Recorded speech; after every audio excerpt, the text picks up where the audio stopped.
Hi, this is Faye Knowles. Some of you will know that I'm a writer and an author, as well as singing with Erskine from time to time. Well, in 1983 to 1987, I lived in England with my husband Erskine and our two sons, and I worked at British Telecom as a personal secretary. And I used to write little articles for them here and there. They had an in-house publication called Westward News, which I believe no longer exists. But one of the articles I wrote popped up on Facebook today. I don't know where it came from. I know I must have shared it at some point, but all of a sudden, I don't know where it came from. And when I read it to Erskine, he said, "Oh, you should really tell them read this article to them, because it's really amazing." This was written in 1987, and it talks about 2027, and we only have 2 more years to go before it's 2027.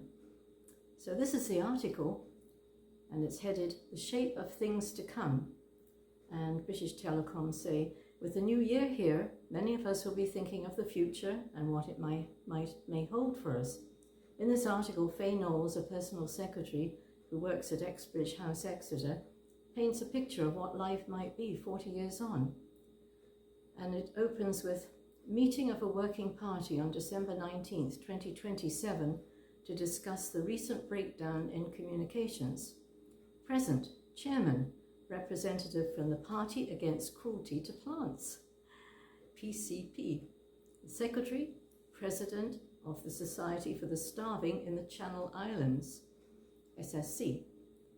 Fuel efficiency expert for the Candle Makers Association, FEECA.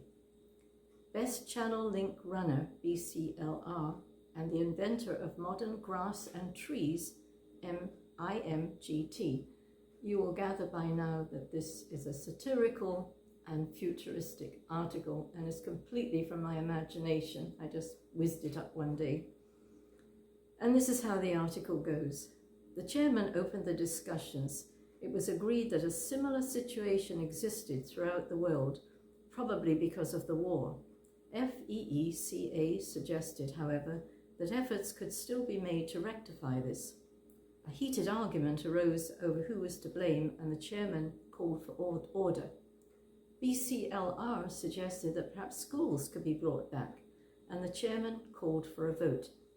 The resolution was dismissed on the grounds that to reinstate schools at this late date would be too costly, and that children were now accustomed to being in charge of their parents.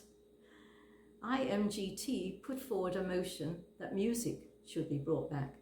This met lack of support because of the 2010 Act Against Loud Music in Public and Private Places, which probably couldn't be repealed.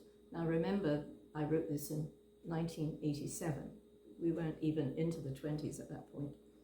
FEECA then put forward a motion for bringing back Christmas, but the secretary argued that most people had forgotten what Christmas was all about, and those who remembered it really didn't care.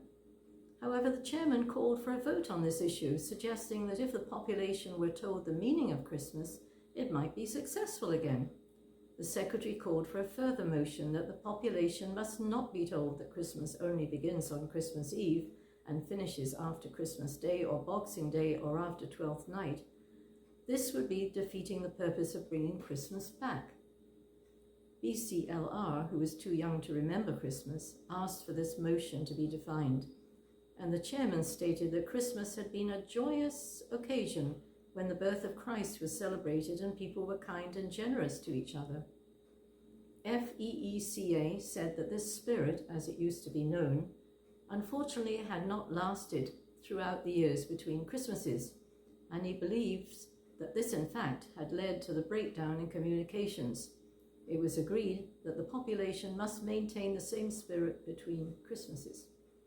A discussion followed for the benefit of those who did not know who Christ was, where he came from, and why he had been in the world. The chairman suggested that seminars be held to educate the population on the subject of Christmas, and BCLR mentioned a firm of consultants who could be brought in to give presentations. The secretary said that workshops would also be of benefit, and IMGT added that he would ask for the support of the unions. The chairman then called for a vote, and it was proposed, seconded, and unanimously carried that Christmas would be brought back. It's just a little fun article. I used to write satirical articles, and still do occasionally if I get a chance.